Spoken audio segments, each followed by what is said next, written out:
I would like to thank Quantic India for organizing this session and to all the sponsors. And thank you for all the speakers for being present today. The topic that we are discussing today is customers today, what's really changed. So before going into the topic, I would like to introduce the panel first. So myself, Suraj Shetty, I head customer experience for Kissht, which is a digital lending platform. Would request each one of the speakers to introduce themselves and their company and what they do, or what are their roles, etc. Starting with Kishan. Hey, hi everyone, good morning. So my name is Kishan Bhanushali and I am from ZebPay, India's oldest crypto exchange. So I had the customer experience bit there end to end, and I would want Vaidyanathan to take over. Hello, morning everyone. Vaidyanathan here. So spanning of career of about 22 years in the financial industry. I've always been a banker, started my career with ICICI Bank and then was with other banks as well. Now with InCred, it's been about 8 years and managing operations and customer service for InCred. So that's about me. Good morning. Hello, everyone. I'm Shweta Srivastava. I'm the Vice President, Customer Operations at Mahindra Holidays. And just to simply put it, my role is to devise strategies and processes that brings customer to the center of everything we do. So that's what I do at Mahindra Holidays.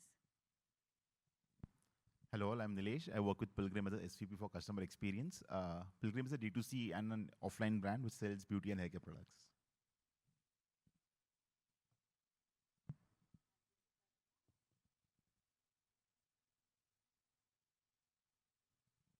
Hi, this is Archana, and I think she did a good job introducing all of us.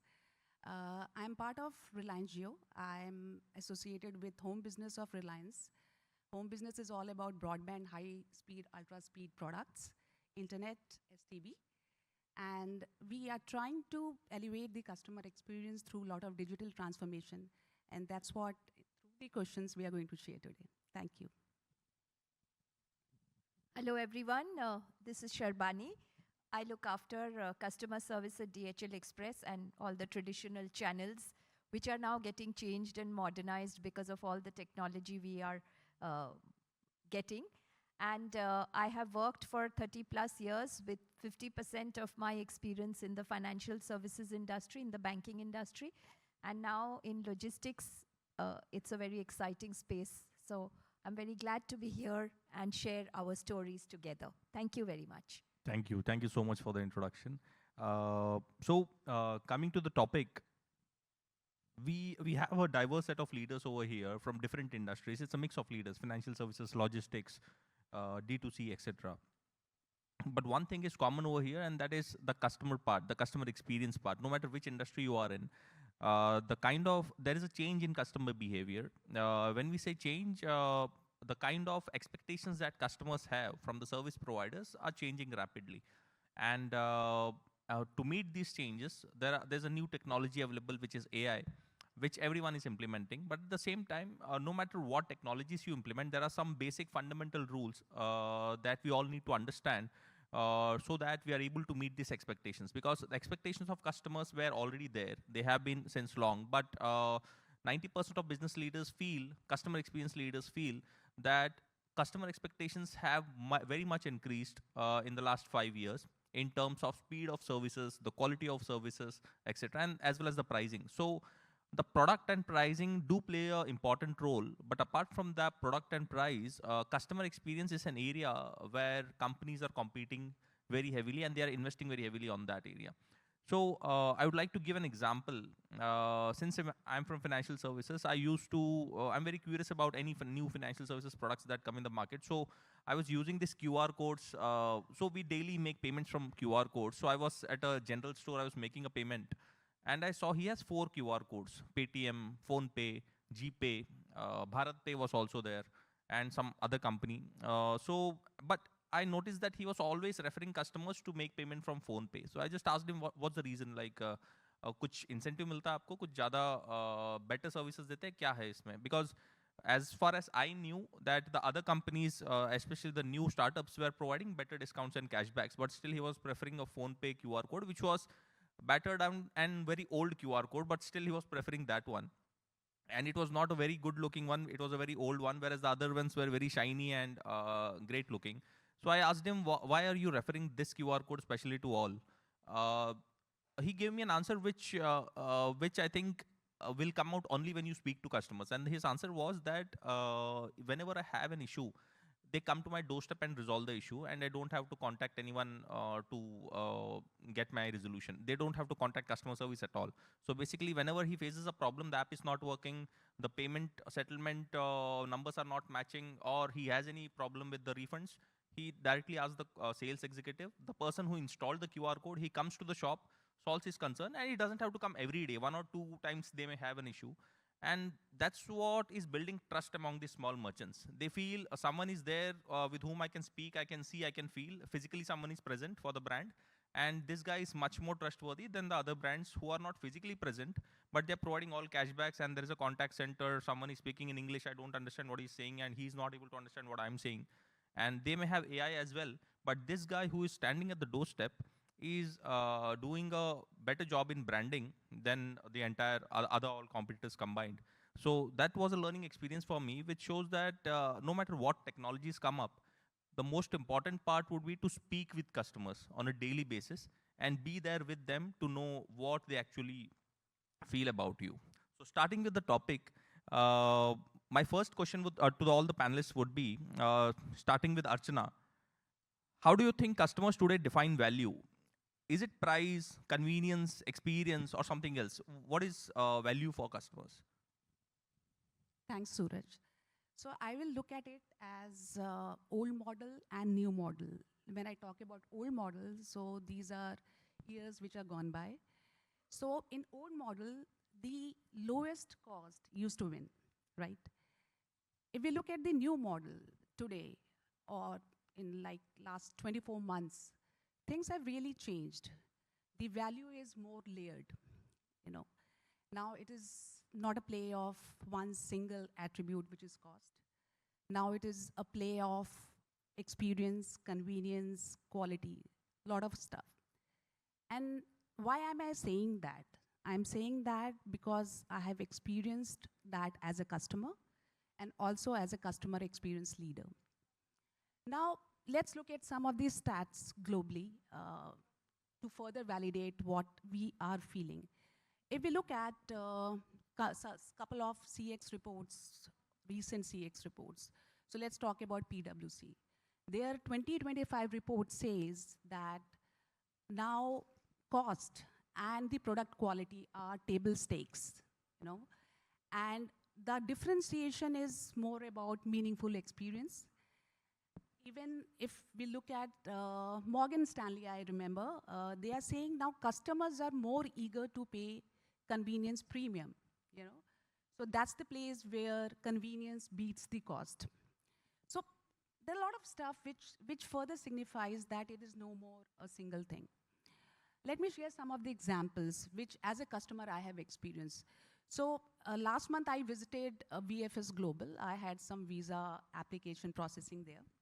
With me, there were almost 20, 25 people who were waiting outside and just waiting and trying to understand how much this entire process of visa processing would take. There was an agent, I think he was associated with most of them. So I just casually checked with the agent how much this entire process of visa will take place because I had a meeting in the second half. So the agent said that, are you going for a normal queue? I said, yes, normal queue, the regular one. Agent said that if it is a normal queue, be prepared to, spend 2.5 hours there, okay? But if I had to pay a premium, I would just breeze through in 30 minutes, plus a free coffee to sip, and also I can get snacks. So he was just trying to associate the convenience at a premium price. And he said that you can cut through all the crowd and can make this process work within 30 minutes. And that too, all sitting on the couch. So these guys will reach out to. So you know what happened next? Half of the people moved to the premium lounge. Because that's the place where, I would not say all the customers, but some customers, they are ready to pay premium to actually save the cost, save the time of theirs. So that's one instance. Another instance, I mean, I would say it is also a repeat kind of, instance which I experienced. So last month we went to Disney Studio, and so before actually going for rides, Suraj, what we did was that we went through their app, we looked at all the rides, we went for the top rated rides. Children were there and they were like very keen to join them. But what we also saw that each ride in the queue standing there would take 3 hours, okay, because those were the top rated. And 3 hours, that also means that not more than 3 rides entire day, because every queue has 3 rides. But then they also offered premium, they call it fast pass. Okay, you pay the premium and you have, you don't have to wait at all. I mean, we were really feeling very jealous of people who were just coming and without even second of waiting, just passing through. But those customers are ready to pay the premium price for the convenience. Now let me give an example of Geo Home. So what we have recently, we are actually engaging in a lot of digital transformation thing. Lot of digital transformation to make customer life easier. Now, one of the product tool which we have delivered, that's a self-diagnostic tool, okay? What does that do is, it's a customer self-diagnostic tool right on MyGeo. It spots the issue instantly, and it offers the suggestion to how to fix. It offers DIY steps. It has GIF-enabled steps, so which makes it really easy for customer to actually understand what they are supposed to do on the app. And it resolves the issue even before the frustration kicks in. And you all know how important is internet for the customer. I mean, we might skip a few meals, but we cannot live without internet. So that's the kind of work which we are also engaging with with Reliance Jio. So convenience, experience, and so if we talk about cost, so what is happening is, and this was mentioned by Qualtrics, that they said that there is a concern about dynamic costing. Now dynamic cost, what is happening is, so we all use Ola, Uber, right? How cheated do we feel when they charge us surge during the peak hours? We really feel that we have been taken advantage of because of their dynamic pricing. And given an option to us, like customers, we will definitely not even wink or think 2 seconds, and we will move to a better option who is not into surcharging. So cost has a role to play, but looking into all these things are actually moving forward. Now my closing thoughts, I think the world today where we are, the customers have actually tasted and experienced these kind of services provided by various brands. And today, the value which customer sees is not only a few, it is a cumulative mix of emotions, cost, experience, convenience, and I think that's what the customers are looking forward to.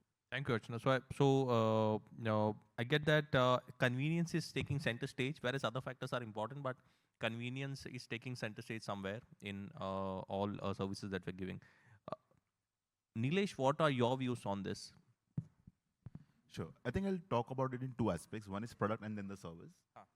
Let's say a customer is buying a product which is to solve a very particular hard concern. So in our case, in beauty and personal care, let's say you have a hair growth problem, right? It's a very hard concern a customer needs to solve for. Now there will be multiple options for a customer to buy from various companies, various products. The product that really suits me and that delivers the results is what I would end up buying, right? No matter what the cost of that product is going to be. On the contrary, if you give me a product for free of cost, it doesn't work for me, I don't want it. So I don't value that product because it is not delivering on the efficacy that you're promising to me, right? Second one is, it is delivering results, but at what speed? If it is going to take 5 years, I don't want it. If it takes 5 months, maybe 5 days, I want it today, right? Correct. Depending on what the problem you're solving. Then comes the third layer of the cost at which you're solving this, right? So first layer is, are you solving the problem? Second is, at what speed are you solving it? Third is, at what cost? Because we spoke about pricing being the earlier mode, and that's what people value. Today, pricing is a deal. It's a if there is a tiebreaker, right? If there are 2 companies giving the same efficacy, same result, faster or slower, then pricing is a tiebreaker. But it's not the first parameter in our heads right now.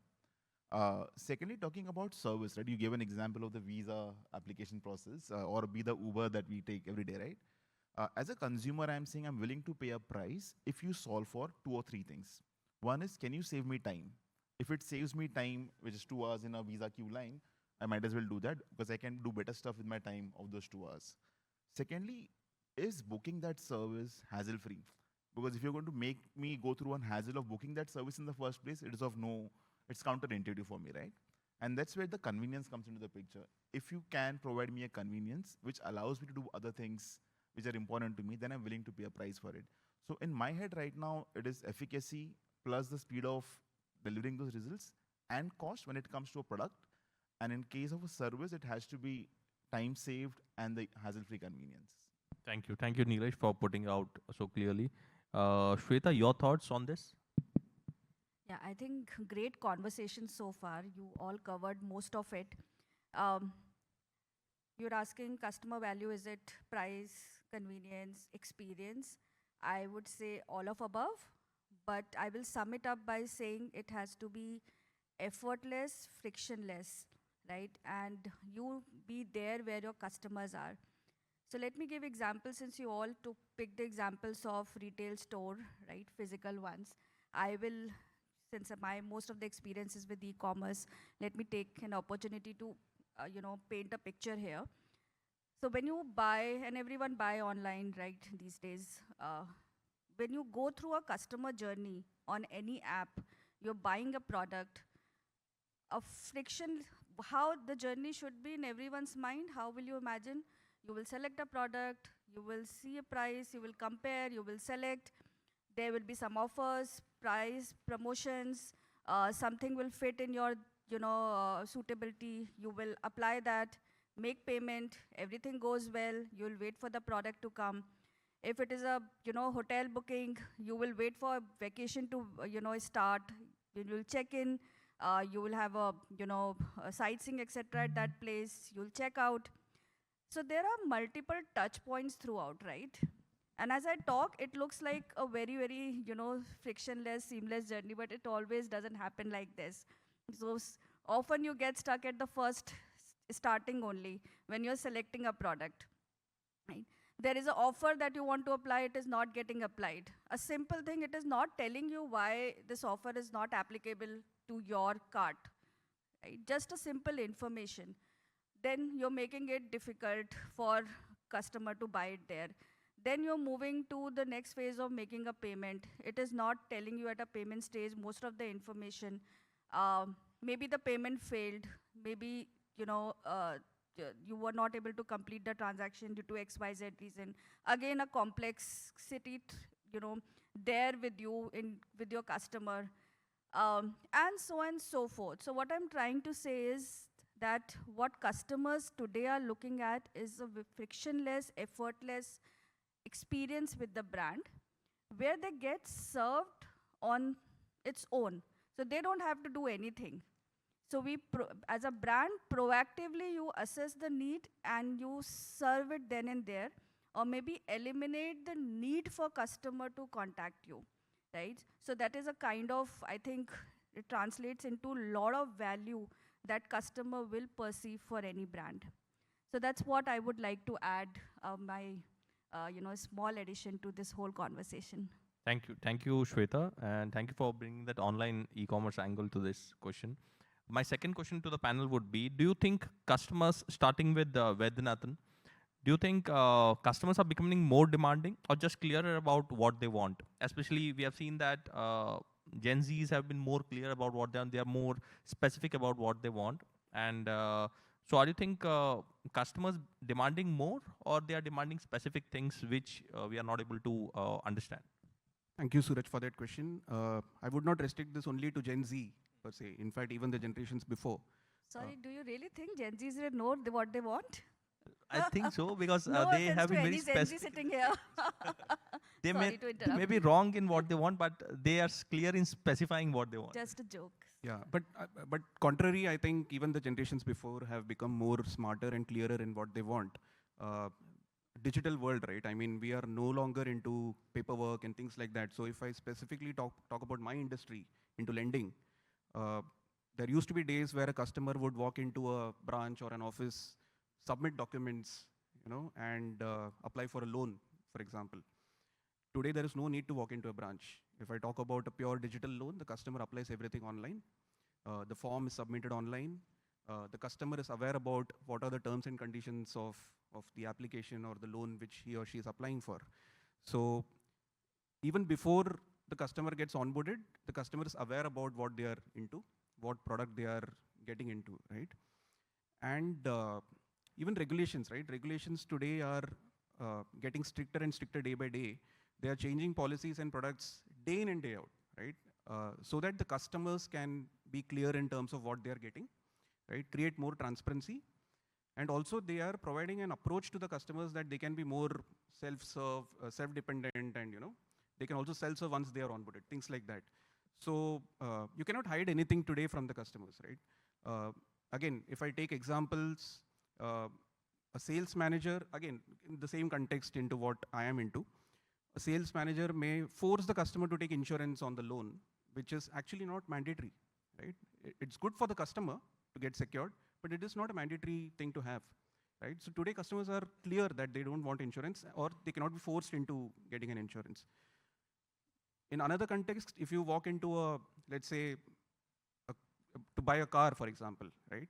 Most of the times you would feel that, or you would be told that insurance to aapko yahin se lena padega, right? Which is not mandatory today, right? And customers, irrespective of whether it is Gen Z or anyone for that matter, they are clear what they want, right? And we spoke about customer touch points, right? Even after the product is sold, through the life cycle of the customer's journey with us, we are expected to have customer touch points so that they are kept aware about what is going on in the entire journey, so that you cannot fool them, right? So in my opinion, I think customers are clear, customers are smarter, and that makes them more demanding, right? So it goes hand in hand. So definitely, I think they are becoming smarter. So customer education has increased over time. Absolutely. Thank you, Vaidyanathan, for those insights. Kishan, what are your thoughts on this? Thank you for the question. So yes, I feel irrespective of Gen Z or regular customers, right? So customers have, I don't think that being demanding, but yes, like you've mentioned before, they're being more specific of what they want, right? See, if I can track where my food is on a food delivery app, so I expect the same from my bank. And in turn, my customers expect same from me, same transparency, where my crypto is, where my money is at, right? So, so this boils down to, are they demanding? No, they're asking for what they want, right? They're not asking for more. Earlier, it used to be okay, where they used to get a ambiguous reply or longer wait times or poor communication, etc. But now they don't want that. Now they question it, not because they are demanding, but because they finally can. Right? They are able to articulate it better. Any customer wants only 3 C's, which is clarity, consistency, and control throughout the customer journey process, right? And at ZebPay also, we don't, most of our decision making, CX based decision making doesn't come from surveys or say for example, dashboards or say reports. We simply listen to the customers because they are able to write their expectations better, right? So we make most of the decision based on what they want. They tell us clearly, you know what, this works, this doesn't, and this could be maybe revamped, right? When customers become clear and specific, right? So it gives organization a very powerful shortcut, I feel. So you triangulate your VOCs and VOAs along with your ACPT analysis, right? You can validate whether your product or a certain service needs change, redefinition or something like that, right? And this could save a lot of your energy in your A/B testings, and it could save months to wait for that ROI to come. So no, I don't think so. They are being demanding. But see, digital literacy has grown, right? So has awareness and options, isn't it? So they becoming clearer makes our jobs sharper because we don't have to guess what they want. We don't have to run tests, etc., etc. We simply have to co-create with them. So I feel that today's customers are designing the experience they want for us. All we have to do is keep our ears open, keep our actions open. We simply have to listen, measure, and act. So this is my take on if the customer is being demanding or not, irrespective if he's an older or a younger customer. Any particular channel that you prefer to listen to customers? Right. Right. Right. So see, customers today have multiple. So for one TV, there are multiple reports, multiple remotes, right? So a customer that I know would say a certain thing on internet, say on social media, then I would cross-reference that with the community. What a community has to say about my product or my line of business. I would also see what are my drop-off rates, right? What are my app clicks. So I would know whether my certain LOB or product is working out well or not by simply listening to them and cross-referencing that with them with a behavioral. So then I would know what is the actual VOC, underlying VOC, right? So yes, we monitor tons of other things. We do social listening. We also do competitive listening because today, trust me, we don't have same products, but we have similar sort of products. For one thing, you have 10 different apps and 10 different companies offering more or less the same thing, right? So customers are woke, right? So yes, we have to up the game, and we have to listen. We have to use the tons of tools. There are tools with AI, there are tools without AI. They are RPA-based tools. So as a CX leader, you have to keep your options open. You have to put many things on the table so as to arrive on a certain policy and certain decision that will further, change the revenue sources, etc., etc. of the company. So yes, we do use many sources and tools. Thank you, Kishan, for the answer. Archana, your thoughts on this? On customers being more demanding or being more specific about what they want? See, I would say less tolerant to nonsense, less tolerant to friction in the processes. So customers today, it's not about a particular Gen Z or millennials, but yes, a major shift which has come in is that we are also learning a lot from the younger generation as a customer. So Gen Z, very clear, millennial like us are getting clearer, right, after looking at it. So these customers now, I would, if I have to add the increment points over what these two gentlemen have already spoken about, I would divide it into 3 sharp shifts, okay? The first shift is a shift of the customer journey from I hope to I expect. Now customers have started expecting a lot of stuff. And this entire shift has come in from their experience, right? Options which they have. There are multiple options which the customer have. So now customers are not hoping anymore, they are expecting.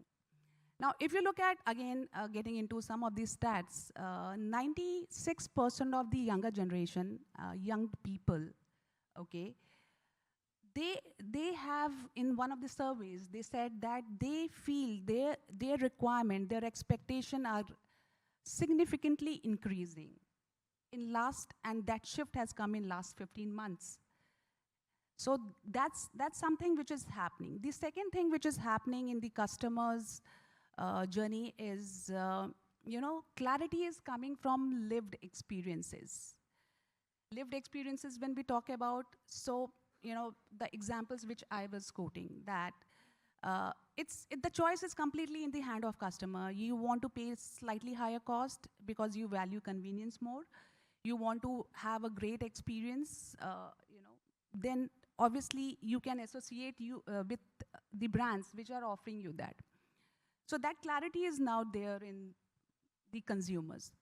The third thing which I feel is really moving in a very fast pace is today's customer have short fuse, yeah, but longer memories. So they have a memory. So for example, as a brand, if you dare to do 2 experiences of the customer which are negative in as per the what customers are considering as negative, so it will not take more than 2 negative experience for customer to just go away. Okay. Now the customers are not coming and complaining, and gone are the days when we used to associate complaint rate is equal to dissatisfied customer. Today there are a lot of silent sufferers. What they would not complain, but they will just leave you. Okay. So that's liberty they are using, and that's what they have. The second thing which is there is that the customers are, if you look at, and from where is all these things coming? These are coming from the options which we have. Now, in today's world, the good experience and convenience is not something which is rare. It is being experienced time and again, and the brands are offering that. So I think that's how they are becoming, and that's what is actually adding to their clarity. Now, we would not say that today's customer is a high maintenance customer. They know, they understand what good feels like, and that's why they are very clear. I mean, one wrong experience, and they will delete the app. They are not going to complain. They are not going to come and they will not even talk about it. They'll just delete and move on. And that's how it is shaping the entire journey of the customer. Thanks. Thank you, Archana, for giving such a detailed answer. Coming to the next question, Sarbani, I would like you to answer this. Is there a customer moment or story that really stuck with you and shaped the way you think about CX? Any incidents that you have come across? So I think my panelists have given lovely viewpoints around convenience, overriding cost, about meaningful experiences, and about how customer demands have become more, strident. I really like the way you said it moves from I hope to I expect. Today, I'm going to talk about something different that struck me in a customer moment. Let me tell you a story from one of my customer interactions.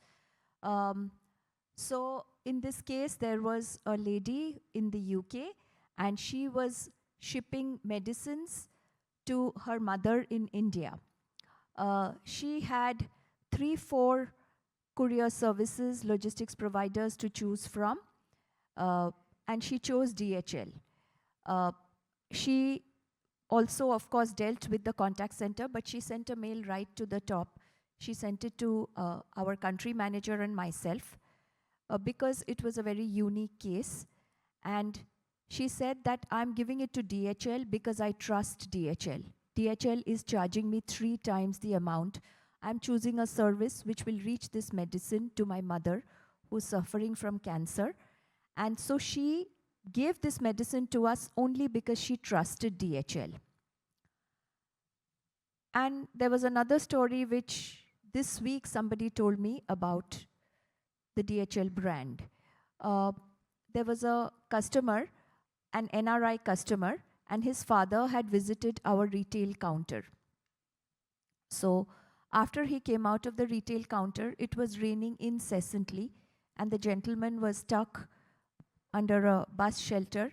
When he saw the DHL van passing by to pick up the shipments, he stopped the DHL van, he got into the DHL van along with the shipments, and he rode home. And the NRI gentleman said that he could not trust anyone on that road except for DHL. So these two stories really brought home to me the point that yes, customers do business with us for convenience, for cost, for experience, value for money, whether their requirements are being met. But at a fundamental level, why are we even here? We are here, we are sitting here on this chair, trusting that the ceiling won't fall on our heads. We trust Marriott Courtyard, we trust each other. So whether we are talking to each other, interacting with each other, the fundamental reason that somebody will interact with you is because they trust you.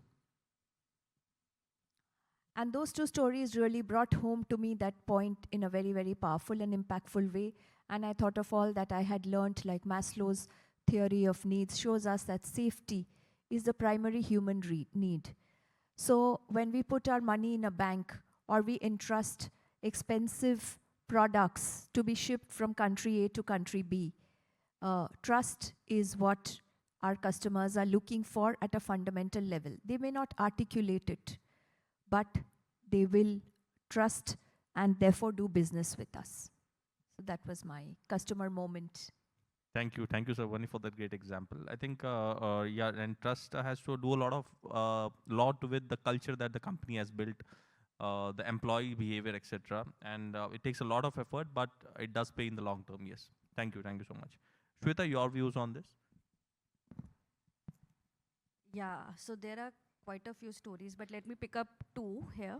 Um, the first one is, I think it's a decade ago, somebody in a workshop told us that. This story, I'll not take the name of the brand, but story is about retail outlet where the repair of watch was done. And they found through their CSAT levels of, that outlet for repair was very low.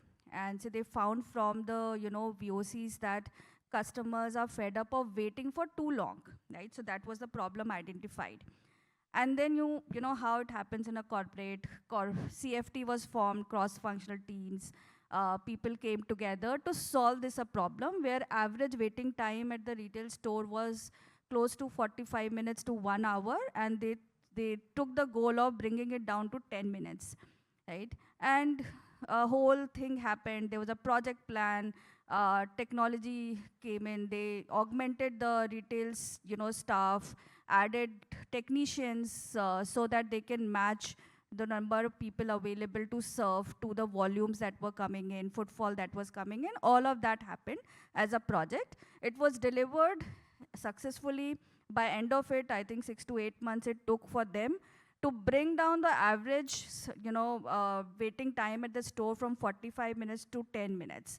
They did it, all celebrated, went home, but they didn't see any movement in the CSAT score, and the CSAT score was still low. Feedback was still the same, and they figured out what happened. Then they decided to, speak to some of the customers. And you know what came out? They said, who the hell said that I want to wait? I even don't want to wait, right? 10 minutes is also too much for me. I think that story is still in back of my head always whenever I devise any strategy for CX, that time is essence. While you were taking 8-9 months to bring down the time, people figured out that it can be done instantly, right? There were tools and there were processes built that will reduce the wait time almost to zero.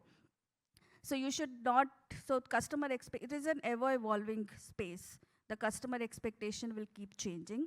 That's the first lesson for me, which I always remember.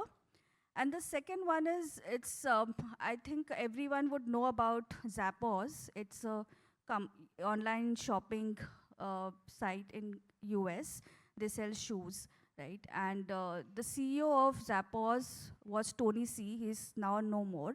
But he did a great, he was a great storyteller. And he wrote also a book, Delivering Happiness, and in which he captured all the stories, CX stories in the company. One of the stories he mentioned is that they were in a business meeting off-site, and they all came back to a hotel. And it was midnight, and they all thought to, ordering a pizza. They, dialed the room service. Room service said, it's post-midnight, we cannot deliver a pizza. We can't serve you right now, sorry. And then Tony C. jokingly said that, maybe you can try my company, they will help you out. And in that fun, they wanted to have some fun, and they dialed the helpline number of Zappos. And the customer service rep, really went ahead, looked on the intranet, asked for the location where you were staying, and found out the nearby pizzas, outlets, which were open at that point of time. Right? When I read that story, it really clicked me. And I thought, there are no boundaries to customer experience that you can provide. It can really be just a small help outside your scope of work, outside of your business, but in customer's mind, it will always be there that you helped, right? So these are, I think, two stories that I always remember whenever I have to get into devising experiences, strategies to serve customers. Thank you. Thank you so much, Shweta. And I do agree to the point where you said we should speak to customers, because speaking brings out a lot of things, getting into a conversation especially. And even it's the same in interviews. When you take job interviews, the more deeper conversation you have with the candidate, the more things come out. Otherwise, it would be much more copy-paste of the resume that he or she would speak. So getting into a conversation, asking some tough questions would bring out the real picture from customers as well. My next question would be to Sarbani. How do you see the role of customer feedback evolving? Are surveys enough anymore? What kind of feedback, how is the feedback world evolving? Like we started with NPS, CSAT. Of course, AI is being involved over there. But how do you think feedback is evolving now? What are the right kinds of, like in your industry, for example, in logistics, how do you think is feedback taken and the best way? So we would actually take feedback. A customer was shipping from India to US. After the transaction was completed, we would reach out to him in different ways to collect the feedback. But now what we have done in DHL is that we have mapped the journey of the customer down to the smallest, to the most granular checkpoint. And then we collect the feedback at that point, even when the shipment is live and in transit. So what happened was, the first time we did that, our NPS scores dropped. Because imagine you are going to a customer whose shipment is stuck or having a problem. And you're asking him at that point in time, so your shipment was picked up and is in transit and it is stuck at this checkpoint, how do you feel? But we said that we actually want to improve our service at the most granular level. So everything, every time the customer transacts with us, we should know how the experience is. I still think NPS is a very powerful way to collect feedback because you ask him a very simple question and he can give you open-ended verbatim answers.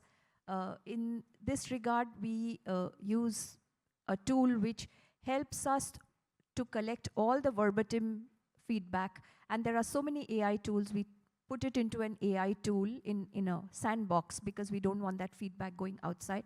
And then it gives us absolutely wonderful insights that in a particular route, in a particular day, there were 3 complaints and all of them, somebody may have said delay, somebody may have said pending, somebody may have said late. But you know, AI tells us exactly what happened. So I think it's, to me, the way that we now collect VOC is we give the opportunity to the customer to tell us at every point in his journey, even if it's a moment of magic or a moment of misery, we collect that feedback and we get AI to give us great insights for improvement. Thank you, Sarbani. And as you rightly said, feedback, I think I've recently seen a travel website where I was I was planning my journey and I saw the website send me an NPS score. And of course, the score is very crucial, but the way in which some companies are using the score is very innovative. And I've seen two types of NPS happening. One is they just ask what was your, would you refer us to your friends and families? We say 1 to 10. After that, they would ask for comments and the survey is done. Second way I've seen is they first ask, would you like to refer?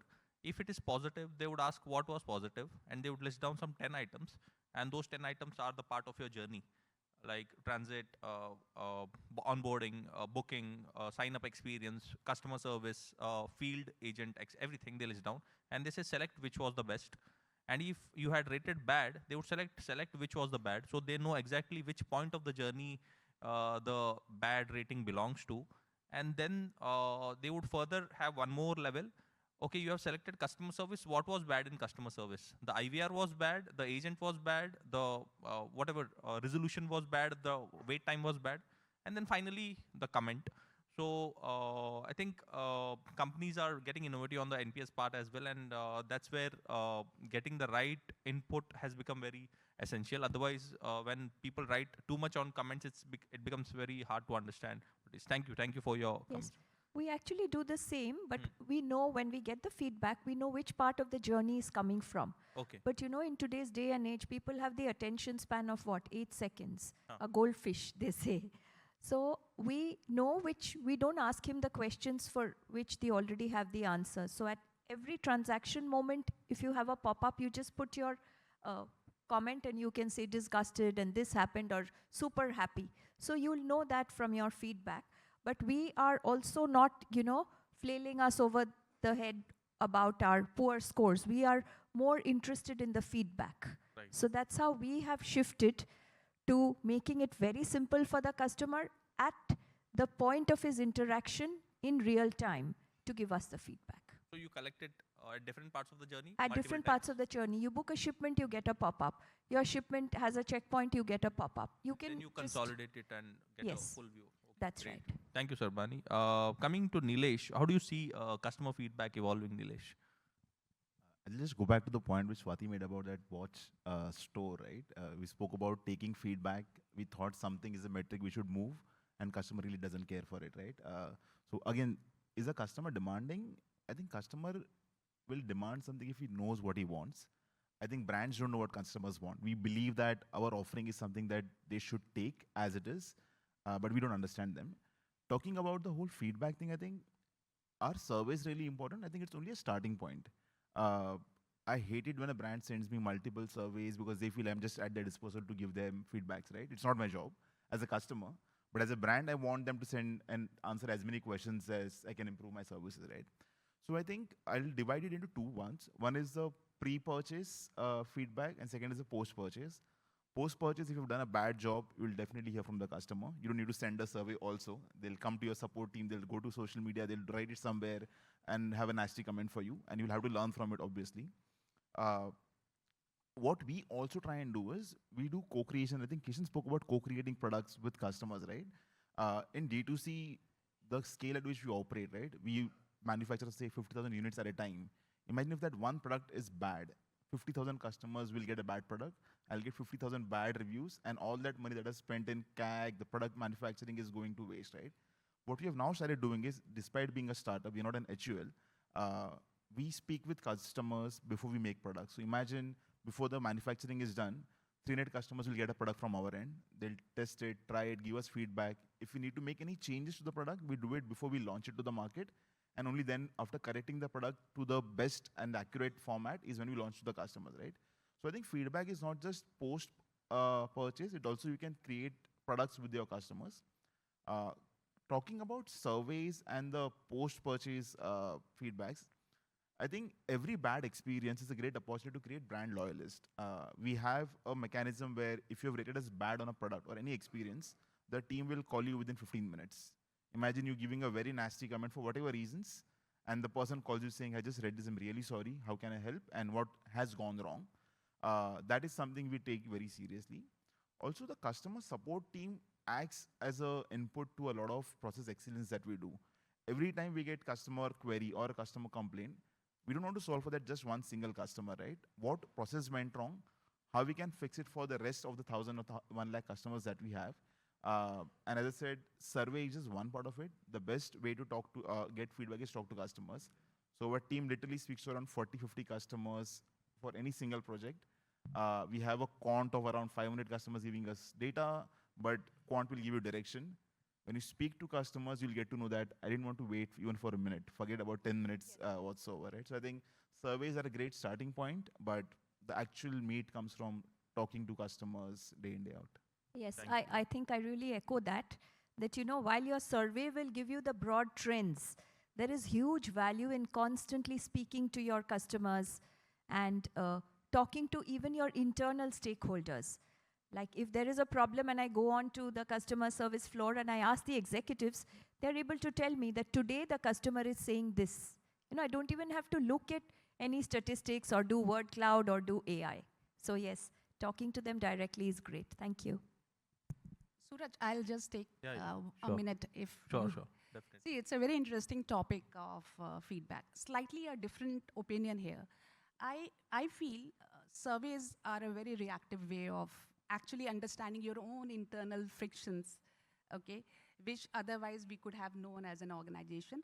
But what we are struggling today with, that we do not have any real-time mechanism where we can, right when we are talking to the customer, we can understand that what exactly customers are going through.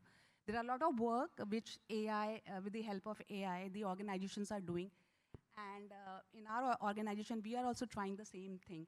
So for example, if a customer is there on a call, with the choice of words, the adjectives which the customers are using, if through our AI, we can get a real instant feedback for the advisor, and the advisor can instantly look at the entire transaction and can, on a real time, just fix that for customer while also showing the empathy and using it for a real time. Because I think the challenge which all of us are feeling is that by the time the survey outputs are there and we actually consolidate, we create the actionable insights, by the time it comes, the customers are now expecting something else. So that's the thing which is happening. I think Archana made a great point. There is no one silver bullet. You have to, like we have 5 senses. We listen, we see, we hear, we think with our mind.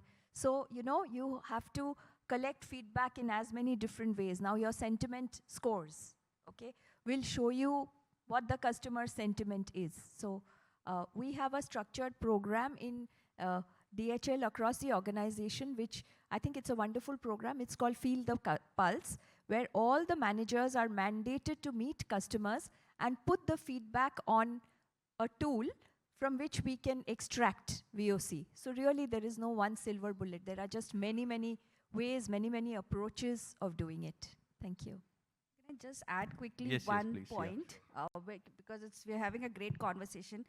NPS is really a lag metric, right? Dependent on response rate, when customer will respond, and so forth.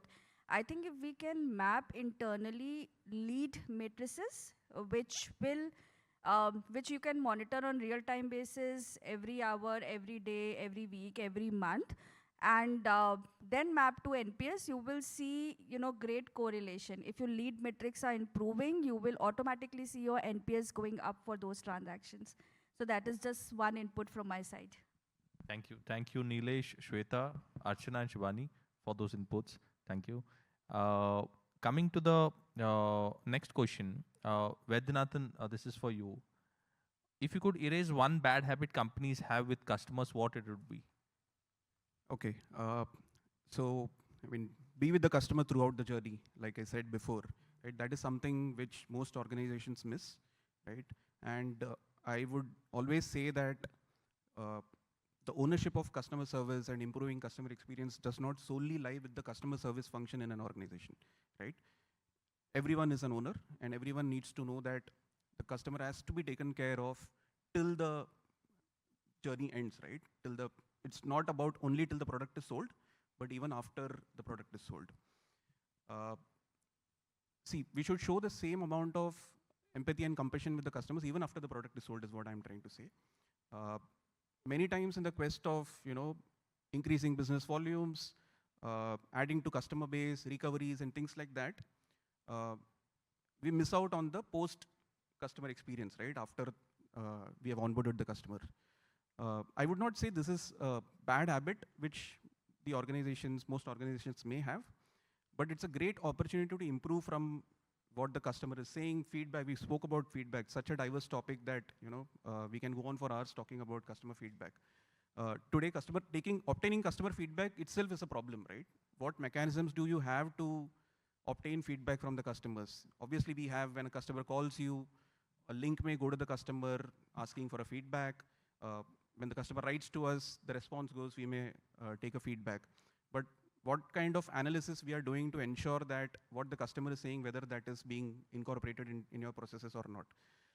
This is being missed by most organizations. Like I said, it's not a bad habit, but a great area for improvement for most of us and most of the organizations, not specific to customer service, but other functions as well, to take cue from that and improve the overall experience is what I would say. Sharbani, your views on this? One bad habit that companies have with customers, what would be? This is a very personal observation. So I feel that customers are being forced to choose the channel which may not be of their choice. Like, for example, if I'm really having a problem, there is no way that I can reach someone without going through so many layers. I'm looking on their website and there is no number to call, and there are resolution times and just email IDs, but I have a need and I want to have it resolved immediately. So I think that we all spoke of dissatisfied customers leaving us. Now, how do we retain customers? We've spoken about how we get customers. In order to retain a customer, you have to map the customer's channel of preference to your own channels of reaching out to the customer. So you must make it convenient for the customer to reach you on a call, to reach you through your mobile app, to reach you on a chatbot, through reach you through conversational AI, and get very quickly to a real human being. Okay. So at DHL Express, we always have felt that touch is very, very important, and we didn't invest in IVR, we didn't invest in a lot of technologies that are now being spoken of.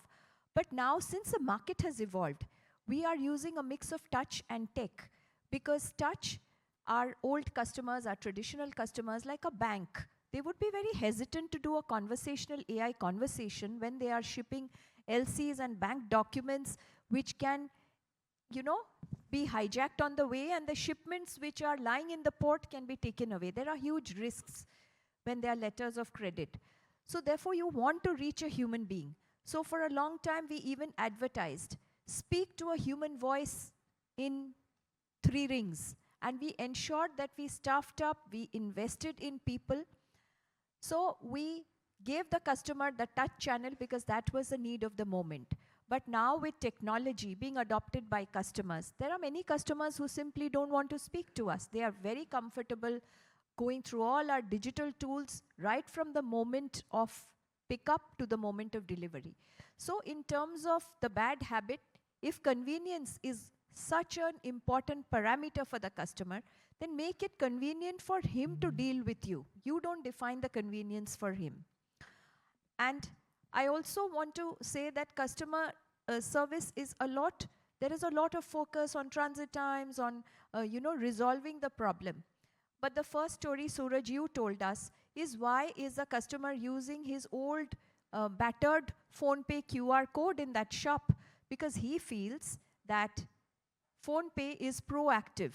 So therefore, I feel that customers' service should not be reactive, but we should be proactive, and we should be so elastic and so flexible and so sensitive that if there is a customer problem, we should not wait for the customer to reach us, but we should reach them. Because statistics have shown that if your level of service is at X and you have a problem, if you are able to help the customer in that moment of his need, your original level of satisfaction goes up much higher. You're engaged with the brand, you're emotionally engaged. When I needed help, okay, I was helped. And I come back to my point about trust. Trust is this organization has my back, you see? And that is why when I was introduced, Renita very nicely spoke about our insanely customer-centric journey. Insanely customer-centric service is something that we at DHL Express, we strongly believe in. It is written in our quality policy that if a customer service is not delivered, then you will feel sick to the stomach and you will feel the customer's pain because the shipment is not delivered. The shipments we carry could be medical shipments, educational documents, letters of credit, or something very expensive like a painting or an iPhone. So therefore, this culture of being insanely customer-centric, okay, may push you to cost-ineffective solutions in the short run. But in the long run, it always pays off because customer loyalty will ensure that you get your profits. It's a statistically proven equation, you know. So I think that the bad habit that customers should get, companies should get out of is to ensure that they don't do what is right for them, but they do what is right for the customer. And many of my panelists spoke of, Shweta, you said putting the customer at the center of what we do. You know, sometimes we lose sight of that. Operational efficiency, digitalization, so much technology, bottom lines. But I think that if we stay true to that one principle, put the customer at the center of everything you do, whether it is innovation, cost, then in the long run, you will have a successful brand. And that's what sustains the brand. Yeah, so thank you so much, Sharbani. Kishan, finally, your views on this part, as well as on the feedback, if you can just pitch in on the evolving role of feedback, as well as one bad habit that you think. Thanks for the question again. So I agree with to what Nilesh has spoken earlier. So yeah, we are bombarded with a lot of service, right? So that's the one bad habit I would want the companies to change.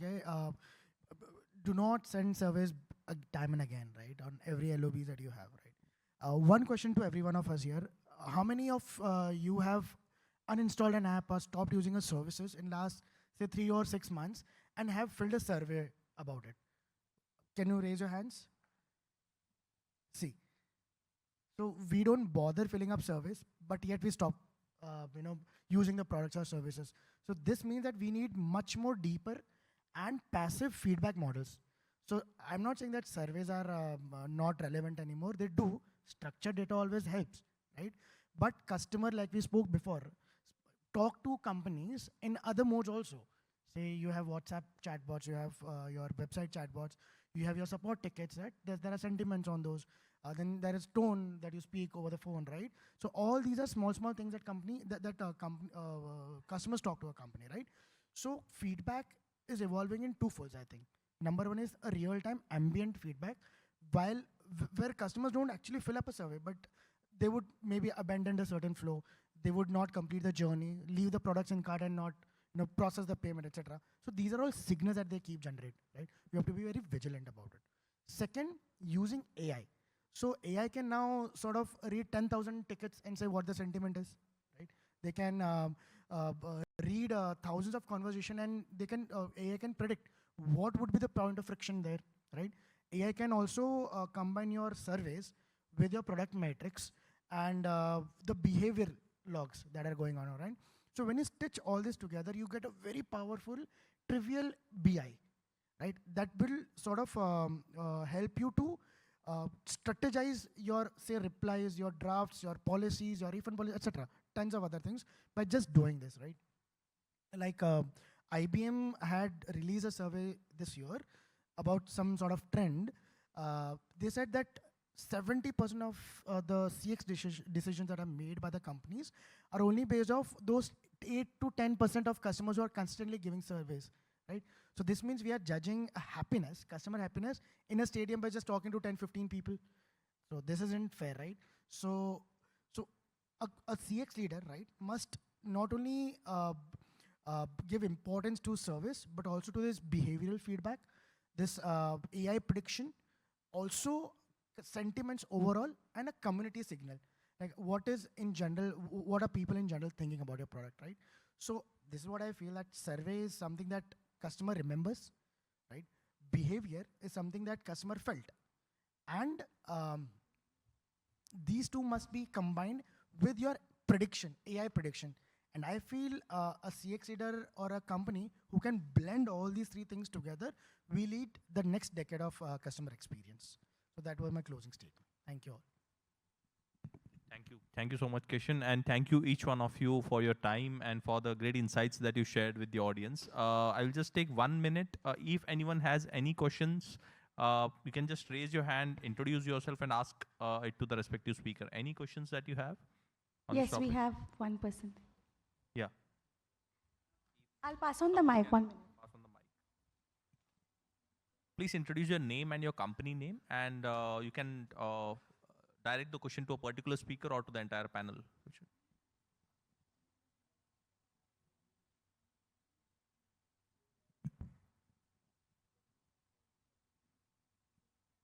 Hi, my name is Aditya. I'm from Security Solutions. I look after the digitalization in service.